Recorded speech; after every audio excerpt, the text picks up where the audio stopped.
Tony East, the best in the business when it comes to covering the Pacers. And he's not only covering the Pacers, he's covering the Fever now. How are things, Tony? Crazy. Just crazy right now, right? I mean, Caitlin's amazing. The Pacers keep winning games that make no sense. It's nuts. It's so fun. It's so fun. I get to see a crazy game like every day. HALI hit that celly a little bit early, Tony, but they still get the win in overtime. One of the most insane basketball games I've ever seen in my life. Yeah. I mean, he's lucky that Reggie's original choke celebration was also a shot to tie the game. So it fits in that way because I certainly think he thought they won. I mean, he said it after the game, right? He thought it was a three when he did it. He would have been memed to death had they lost that game, right? I mean, and deservedly, right? If you do that and then lose, you got to get clowned for it. Insane shot to back up when Mitch came over to guard him in the paint is crazy. Miles Turner's wide open right next to him. Nesmith perfect cut. He's like, nah, dude, I'm taking this shot. To do that is unreal. To celebrate like that says everything about him, right? He did the Sam Cassell last round, Reggie this time. Like, he loves this stuff, man. It's crazy they keep doing this. Reggie actually ran back to the three-point line himself on that, right? I mean, the Knicks do a bad inbound pass. He runs back. It was from the wing corner, but it was somewhat similar in that regard as well. But you could tell this is something Tyrese planned in his head well before this series started. I mean, he came in with the Timbs to the guard, and I mean, he's prepared. He's prepared with the cellies and the props. He had the Timbs this year and last year. Remember after they won Game 7 in the Garden, he had that sweatshirt with the Reggie choke picture on it.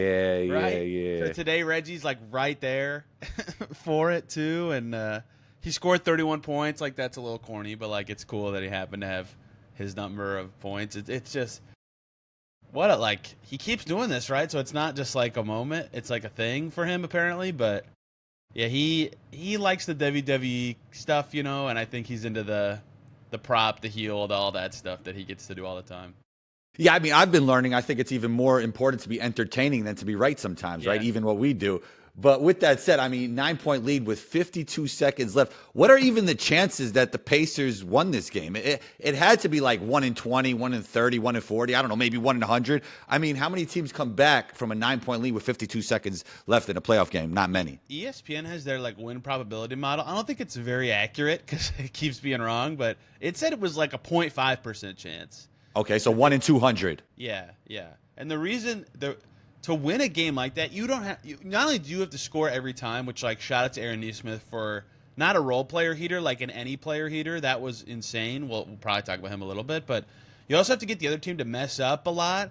And the Knicks only had one turnover in that stretch. That Anunoby Siakam like little tussle for the ball under the basket was the only actual turnover in the sequence. They just kept missing free throws in these big moments, right? And they traded 3 for 1 over and over again. And every time the Pacers have done this, like, they have to take advantage of opportunities, which they get credit for, but it also requires the other team just vomiting all over themselves several times in the final minutes. And for the Knicks, that was a Towns missed free throw and Anunoby missed free throw. Josh Hart almost slipped and lost the ball. Like, they played great for 46 minutes, and then I don't. Like, it doesn't make sense to me, right? Like, a 9-point deficit should take like half a quarter to erase, and they did it in 50 seconds. Yeah, you mentioned Nesmith, and coming into the draft, one thing you should never do is sleep on lottery picks because often they're lottery picks for a reason. And coming out of Vanderbilt, he was shooting at a high clip back then, a very high clip. Like, now everybody thinks of Nesmith, they think of the defense, they think of the toughness, but he was always a great shooter, hurt himself in his sophomore year at Vanderbilt, goes lottery, and the situation wasn't great with the Celtics, but now he found a situation that works for him. And I don't think this is some kind of admiration. Like, he always shot the basketball really well, even though everybody thinks of him. When you think of him, you think of defense and toughness. Totally. I mean, if you watch his shot from Vandy, I know you watch all these guys, like, it was flatter than this, right? It was you still had to tweak it a little bit in the NBA, and that's something the Pacers have been so good at with so many guys the last couple of years. They've made Drew a better shooter. They made Aaron a better shooter. Jalen Smith went from a non-shooter at all to a good shooter. Obi Toppin's, you watched him a ton here, right? He's a much better shooter now.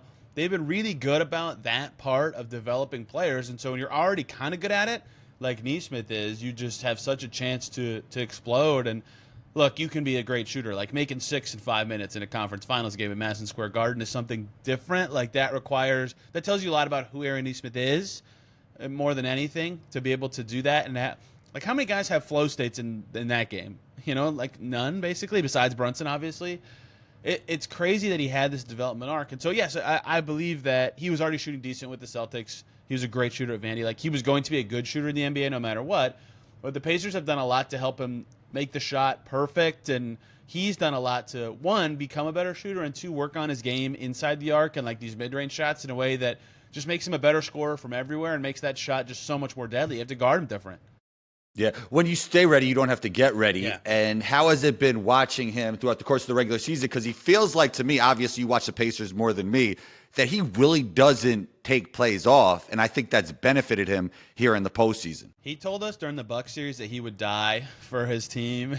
Like, you can see it when he plays, though, right? Like, he's not like, I mean, it's a little corny, right? Like, it's as over the top as it gets, but he means it, right? Like, that dude will run through a brick wall to win a game. Like, you can't screen him, and he's taking the Brunson assignment, right? That's as hard as it gets. To do that and still have the energy to do what he did late is crazy. And he had to be out for a lot of the fourth quarter before that to have the legs for those shots, but he just, like, never plays soft ever, right? He's always fighting through something. He's always running full speed around screens into space. He's always handling with toughness and verve and kind of like hitting guys. Like, he's not afraid of any of that stuff. And he's not like huge. He's not small, but the fact that at his size he's able to play bigger than his size and be a wing at 6'5" is because of the way that he plays, right? And so that's kind of what he's built into this year, is improving his scoring on non-threes when he gets run off the line and just becoming like I don't even know what the right word is, an immovable wing, an immovable small wing that can guard, like Brunson, can guard bigger guys like Anunoby if he has to. I wouldn't be surprised if he's on Cat at some point in the series. Like, he can do a lot for this team, and obviously that was the biggest moment of his career, but he's been doing this kind of stuff with the Pacers for a while now. We saw Haliburton went to the choke. We talked about that already. He went to the choke celly. Is it more the Knicks choking or the Pacers just showing who they are in this game? I mean, if you're up 14, what was it, with 2:45 or whatever? Like, you choked a little bit, right? Like, if you just make your free throw, if you just run out the clock every play you have and then make your free throws, you should win that game. Even if Nesmith makes 4 or 5 threes in just that 2-minute stretch, like, okay, that's 15 points. You should be scoring at least 6 just at the foul line, right? And they did score, right? They got the Cat bucket in the lane, and they got the free throw from Anunoby and Cat. Like, 4 points should be enough. That means that the Pacers had to score 18 points to tie the game. So their defense was terrible, right? Like, Nesmith hit some toughies for sure, but they didn't play connected. They didn't fight for the board a lot. Like, they just were kind of prevent, for lack of a better term, like, don't let this exact shot from this exact guy happen, and it let other guys just get free and get open. And the Pacers are very good at trusting everyone, right? If you're on the floor, they trust you to shoot or score, which not every team is like that. Some guys will play and never shoot. And so on one hand, it's like who they are that they can do that. But, oh, yeah, the Knicks absolutely choked. I think they would admit it, right? Like, they said they let up in the last 2 minutes thinking they had it. I thought they had it, right? When they went up 9 with time to go, I was like, oh, it's over. There's no. I was about to start, like, I hit up Coach Nick, like, let's start the live show now. Yeah, right. And then I thought it was over. Even in overtime, like, when Brunson was streaking down for that layup that would have put him up 6 with under 3 minutes to go, that Turner ended up blocking, air quotes. I thought, oh man, like, they might still recover and win it anyway, right? And like there were so many times where it felt like the Knicks had it, and they just kept not giving, like, they needed one more thing, one more stop, one more free throw, one more something, and they could never get it. And so, yes, like, obviously the Pacers had to make a bajillion shots to win, and they deserve all the credit for that. But you don't win these games without the other team choking a little bit, you know? Yeah. Brunson is one of the most clutch players I've ever seen in my life, but he did have a lot of turnovers today. And there's this thing, it's like social contagion right now when it comes to the foul baiting thing. And I think two things could be true. Foul baiting can be smart, but it could also be bad for the product when it comes to the entertainment aspect. Totally agree. Do you think some of the foul baiting led to Brunson's turnovers yesterday? Yeah, like, you mean like non-natural motion and stuff like that? Maybe so. You know, like the one he had with Nesmith where he like fell over him and then tripped on him on the ground. Right, and then he's looking at the ref. Yeah, you know, and then Yeah. he takes a three, and you can see there's this one clip I saw today where he takes a three, no one touches him, and then he like jumps back into Andrew Nemhard after he lands from the three. It's like he's so good at he doesn't have to do this stuff, you know? Like, Yeah. He draws a lot. My disagreement with how people talk about it is like most of the fouls he draws are legitimate fouls, right? He just really sells it, or like tries to really sell it so much that it becomes like what people say, where it's not fun to watch. Like there was a foul on Ben Mathurin where Matherin's just running across the lane with his arms up, and Brunson runs into him and throws it up and like gets a foul. You know, that's when the fans hate, right? Because like they were just running, they weren't doing anything. There's no reason there had to be contact there. I think he does mostly draw contact, but in the course of a game, when you're thinking about doing that, like diving, throwing yourself on the floor, whatever, like it's not doing the basketball thing you're supposed to do, move the ball, make a pass, whatever. And in some ways, I do think it contributed. Yeah, I don't know how much exactly. I'd have to watch all 7 turnovers again, but it's not nothing that, you know, he plays like that and that happened. Why do you think everybody sleeps on the Pacers? They were one of the best teams in basketball for the second half of the season leading into the playoffs. Why is it? Small market? Is it something else? A lot of stuff. The small market part is certainly part of it, right? And no one really, like a lot of people who don't watch them just look at their record, right? And that's why what you just said is so important. Like they're 43-16 since January 1st or something. I think it's like AC, Cleveland, Boston, and them were the best 4 records since then. You know, it's kind of the same thing with Minnesota, where like they won 49 games, but once Randall came back, they were amazing to close the season, right? So their record wasn't reflective of how good they are, and they're also in the conference finals. So I think that's part of it, is that they're not a 50-win team. Like their actual level, now that they're healthy and figured it out, is probably closer to like a 58 to 60-win team. That's part of it. Part of it is that people don't view Haliburton on the level they should. We saw that with the overrated players thing, right? And he, not only is he good, I know you know this, you've been high on him for forever, but like the way he plays makes everybody good. So like these role players that no one think of as awesome players do really well on the Pacers. Nemhard and Nesmith are having awesome playoffs. Siakam is a star player and a glue guy at the same time. Like their bench is just full of guys who can go off any night. Like Toppin was great last night. McConnell's first half was really good. You know, and it's all these guys, like people know who they are because they like played at big colleges, they've had big NBA moments before, but nobody thinks of them at this level. But they all fit really well, and Haliburton makes them all great. And so all that stuff in tandem, like they're better than a 50-32 team, right? There's a reason they've won the first 2 rounds, and they smoked the Cavs, even though the Cavs are banged up. Like they are really good. I think if they had home court advantage in this series, more people would have picked them instead of the Knicks, but the Knicks earned home court advantage. I'm not trying to take that away from them. Like the Pacers are just really good, and like this era, what does John Morant say? The pigeons. I love that term. I'm going to use that all the time. Of the weak links. Like they have guys who are only good on one end of the floor, certainly, but they don't have anyone they play that just like kind of stinks, or like that they're like, dang, we have to play this guy just to rest our starter for whatever reason. And so that go ahead. Yeah, I guess it would be fair to say that the Knicks have better top end talent, but the Pacers' depth is unquestionably better. Because that was like what I was wondering in this series is like, what percent of Jalen Brunson are they getting in the final minute of the game, right? Because he's played 38 minutes to that point, so it's not 100%. It's 80, 90, whatever. I'm making this up. Like you get what I'm saying. Whereas with the Pacers, like Nesmith comes in with 6 minutes left because Ben Shepherd just played 8 minutes and guarded full court and fought through screens, and they won those minutes by 14 points. Right? Like the Knicks can't do that, right? They have to play campaign. They have to play. And Mitchell Robinson and Deuce McBride are very good, right? Their top 2 bench guys are good, but after that, it's nothing. So I just wonder what percent of their top guys they get. Whereas for the Pacers, they're much more well rested to play this fast, grueling, hard to combat style. And that's another part of it is like no one thinks of depth as a thing that teams rely on in the playoffs, but the Pacers totally do. Every game they trust all these guys. Yeah, it was interesting you mentioned that about Brunson because when I watched Nesmith guarding Brunson, it felt like it was 100% Nesmith playing crazy pressure defense and then like 90% of Brunson, but then sometimes he could just get the foul at the end after Nesmith plays great defense, you know? How many possessions the Pacers have where they defended really well for 22 seconds, then like fouled a 3-point shooter, or like did some stupid thing, rebounding, right? They'll be kicking themselves for that when they watch film later today, I'm sure. It's so funny that they won the game, so they feel good about that, but like they didn't play that well. Like their defense was pretty bad.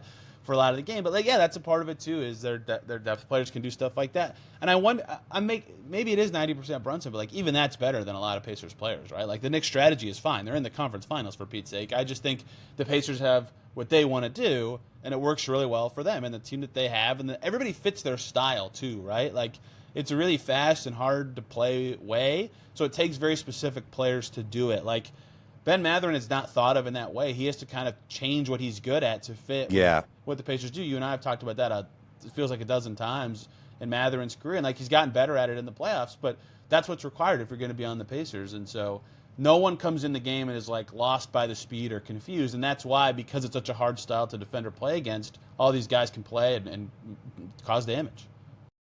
I think if you put like Mathurin next to like Cam Thomas on the Nets, like he could average 25 points in the NBA. I totally agree. Yeah, I mean they wouldn't be a great team unless they built out that roster, but he would get buckets at a high level. If he was on a slower paced team, he would be, especially if he could didn't have to play with all these guards that have the ball a lot. That should, like McConnell and Nembhard and Haliburton should have the ball a lot. He's a great scorer. And he's been like I don't know if you've noticed this, he's cutting so well in the playoffs. I've never seen him be a cutter, but like he's timing all this stuff really well. Like, he's doing a lot of the fit-in stuff, even though he obviously on a different team could do more if he needed to. I mean, I think that's a great way to beat the Knicks. You got to make them think on defense, especially off ball. You mentioned especially Cat, him anchoring the defense. You mentioned pace. Is it fair to say that this series comes down to who controls it at the end of the day? Yeah, I think so. I talked about that a lot leading into it. Like they're opposites, right? The Knicks aren't like slow, but they definitely want to pound it and have these long possessions and get the shot that they can, and they're good at it, right? They should want to play that way. And the Pacers don't want to do that at all. They want to play so fast. You know what's really interesting? I don't know if you felt this way. Like in the first half, both teams were shooting like 60 to 65% or something crazy. It felt like when the Pacers were on offense, the game was fast. Like they were doing their possessions quickly, getting into their stuff, and then they'd score. And then the Knicks would come down and do this really long, slow possession, and then they would score. Like it felt like the pace was, both teams were happy with it, if that makes any sense. And I was but second half, it feels like both teams played even faster, right? I agree. The game sped up in the second half, and the Pacers were coming back. They were down 1 with 11 minutes to go. Brunson gets his 5th foul, and all of a sudden they take him out, and the Knicks put this defense group on the floor, and that group was like, great, we'll play fast, and it worked really well. I was very surprised by that. So I think in general, the game tempo that happened is one the Pacers would be like, sweet, yeah, we'll take that every game of the series if we could get it. I'll give the Knicks a lot of credit for playing well in it. Like the Cavs were not ready for it. They got hit with fast pace and they were like, wait, what are we doing? How are we doing this? So I will give the Knicks credit for that. Maybe they'll be ready to go in the next couple games, like just ready to respond to the pace because they did very well in this game. But yeah, in the first half, both teams were comfortable with the pace of the game. In the second half, the Pacers got it up. But it's hard to do that, right? You have to be defending really well to keep the pace going like that, and they weren't. So I'm not sure if they'll be able to keep that grip on the game with the pace throughout the rest of the series unless they get more stops or just keep scoring like they did at the end. You know, people were very alarmed when I said that they thought I was comparing Tyrese, which I was in some ways, to Magic Johnson and Jason Kidd, but I didn't say he was exactly them. I said he makes everybody around him like them. But with that said, if the Pacers win the championship here, we have to have different conversations when it comes to Tyrese Haliburton for him to win a championship as the best player at his age. And playing like that. Like that's why you bring up those guys. It's funny you mentioned Magic because I just wrote the story about how they want to play fast in the playoffs. Right? Everybody says every year the game slows down in the playoffs. And in most teams it does, right? I would say like 14 or more of the playoff teams it does. The Pacers are like, no, we're going to play faster. And that's possible because of Tyrese Haliburton. And last round they played the Bucks. And somebody asked Doc Rivers about that. They said, the Pacers are playing fast in the playoffs. And people don't say that that's how the game goes. And Doc Rivers was like, did the Lakers slow down when they had Magic Johnson in the playoffs, right? Like, that's the player and team he referenced, the Showtime Lakers. It's like they didn't slow down. They played fast in that setting, and that's different. They were, like, one of the most talented teams of all time.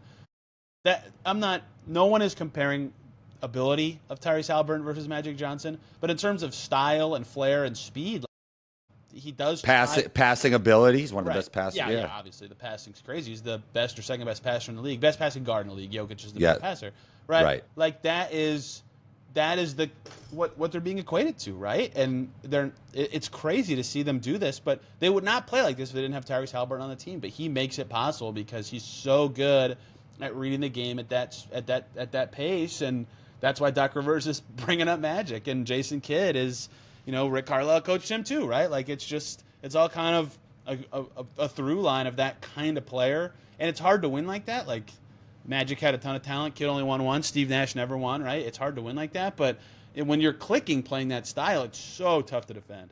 I also mentioned those players because those are the type of players that could do more with less, right? I mean, they just make everybody around them better. And if the Pacers do win a championship, if you look at the roster, I mean, these are really good players, but it shows that Tyrese could do more with less. I mean, how many guys are going to want to play with him to get paid, right? Like, already, Sticks is gone. He got paid by the Bulls. But, like, Toppin got re-signed. Nembhard got money. Siakam got money. Turner, we'll see what happens this summer. This is probably part of the reason why the vibes were still good when the Pacers were struggling in the beginning of the season. And Siakam said this last year, right? Like, you can want to do all these things, statistically accomplish whatever you want. Like, everybody has different goals in the NBA, but, like, if you win, you get paid, right? Like, and it's their second straight conference finals run, right? Like, it's how it's going, and they're winning because of him and the style that they're able to play. They need very specific players to play that way, right? We already talked about the Mathurin part of it. I'm not saying Mathurin doesn't fit, but, like, slower-paced players would not be this good for the team. So he sets the style. He makes everybody way better. Like, their lineups without him are just obviously not as good. And then those guys are happy because they win and they get paid. So it's a win-win for everybody. The fan bias out of it, do you think the Pacers win it all this year? They can. What I've talked about is this is their best chance to make the finals since the year they did, obviously, in 2000. But if you look at all 10 of their conference finals appearances, this is probably their third best chance to actually make the finals. The year they made it was their best chance. I think their best team in 2003, 2004 had a good chance because they were so good, but they lost to the Pistons team that was also very good. And then this year's probably third, maybe fourth, depending on that 99 Knicks-Pacers series, what you think of that. So they have a good chance to be there. They already won a game. Like, they're probably the favorites for the rest of the series just because they won game one. OKC's really good, man. I mean, that's the final. Yeah, that's it. I mean, I think a better path would be for the Pacers would be versus Minnesota. They would host the Wolves too, which is crazy because they somehow won more games than them. And like the Wolves, whatever their record is since Randall rejoined, they lost the Pacers twice in March, right? Like even when they were playing really good, they struggled with the Pacers. So I think that the Pacers have won so many crazy playoff games. Like it's impossible to say that they can't beat anybody. They can. They're playing great right now. OKC just is so good, and they're very good at defense against any kind of team. Like I think of every team left and like their offense or defense, the Thunder defense is the best thing still left, right? You would say? Yeah. Oh yeah. I mean, yeah. So I think the Thunder are still the favorites, but the Pacers can win, and it's one of their best chances to make it or win it that they've maybe ever had. All right, last thing before we get out of here, you have to explain this to me. What is this? What the HALI? It's from a song by Rob 49. Yeah, Rob 49. He says, "What the Haliburton." You can tell I've only heard it a few times because I just said it so bad. But yeah, you hear it all the time now, right? It's when you're in a song, you get going. Ever since the song came out, he's like, can't miss a clutch shot. Pacers win a bunch of games, right? So maybe it's the what the hell he curse, but that's where it came from. I got a kick out of hearing it at Cavs shoot around last series. They were playing it, and then they lost to the Pacers that night. I'm like, no other team should be playing this song at the thing. Right? He came to a Pacers game, so maybe he was trying. Maybe they were trying to make him happy because you even saw when they were chanting "overrated." Donovan Mitchell was like, "Just chill out." Yeah, and dude, the Knicks fans did the overrated thing last night, and then Haliburton hit the free throws, and they made a three on the next possession. Then he started to tell the crowd to do it louder. No one is calling him a front runner. He's doing that. They were losing when he did that. Yeah. Tony, great stuff. We got to have you back on soon. You're always welcome back on the show. Let them know where they can find you on social media and everywhere else. Yes, Tony R. East on Twitter, Locked On Pacers podcast. We could hear combo about twice a year. By the way, I mean, okay, the Pacers have been playing great, but I feel like they took it up a level when Combo appeared on your show, Tony. You're right.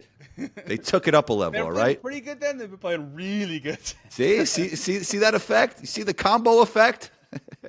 Always good time with you, man. Tony, thanks for taking the time. Talk soon.